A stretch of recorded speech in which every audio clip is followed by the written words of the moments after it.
Hey everyone, welcome back to my channel and welcome to this two-part series where I'll be showing you how to make Nigerian meat pies in 2 days. Now guys, the reason you should make your meat pie in 2 days is because it is going to give you the perfect meat pies, and for the reasons on my screen, you should make your pie filling on the first day and refrigerate it. Throughout this video, I'm going to be giving you tips and tricks on how to make the perfect meat pie filling. Now let's get right into it. The first thing you need to note is that your beef shouldn't have too much fat on it because it would be too oily when you make your filling. So get the lean beefs or the meats that don't have too much fat on them.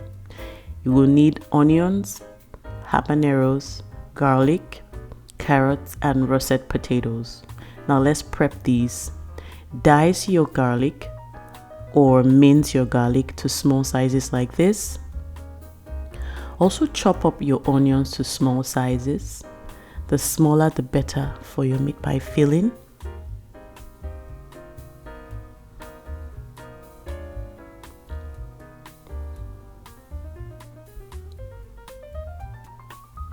You also want to cut your potatoes. Now you want to make sure that you don't cut them too small because we are not going to let the potatoes cook through in your filling. So the bigger the sizes, the better. You don't want them to be too small because you don't want them to mash up when you are cooking the filling. Now these sizes will do. Cut them all up like that.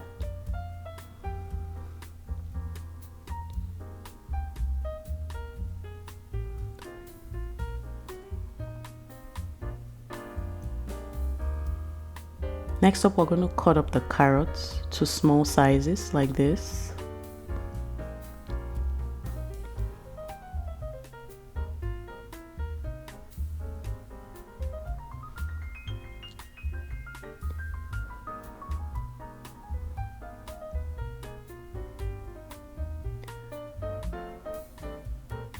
And then we're going to finely cut up the habaneros. Now, if you want more heat, you can increase the number of habaneros you use.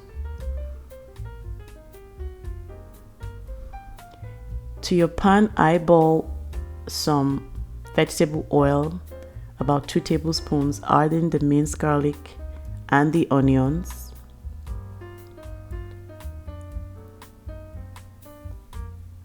Next up, you want to add in your minced meat. Again, we don't want the beef that has too much fat in it because it's going to make your filling too oily.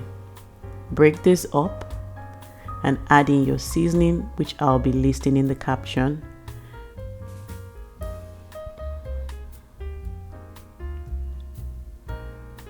Now continue mixing this until the meat is brown.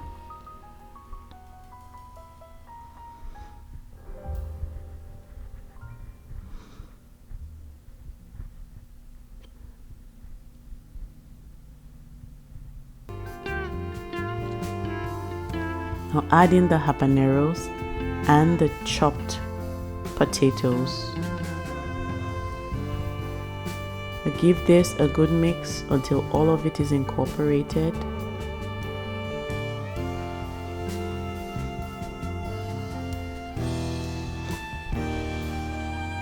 You're going to add in water to the level of the content in your pan. Like this. You don't want the water to cover up the potatoes or all of the contents. Now cover for about 5 minutes. We don't want the potatoes to mash up.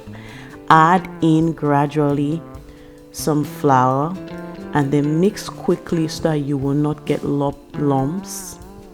Now it's important to add in the flour gradually. I'm using about 2 tablespoons here. I added 1 tablespoon first and I'm adding another tablespoon now. The reason why you should add this in parts is because you want to make sure it's not too much and that you get the right consistency. Now this looks like I have gotten the right consistency. Now this is what we want it to look like when you drop it into the pot like this. Perfect, guys. Now at this point, we're going to add in the carrots and turn up the heat. We don't want to cook the carrots too much, and of course, if you check, you see that the potatoes are still very hard. They are not soft at all because we are going to bake this. We don't want to overcook, so make sure your potatoes are not cooked through. And of course, the vegetables are being added at the end and the stove is turned off.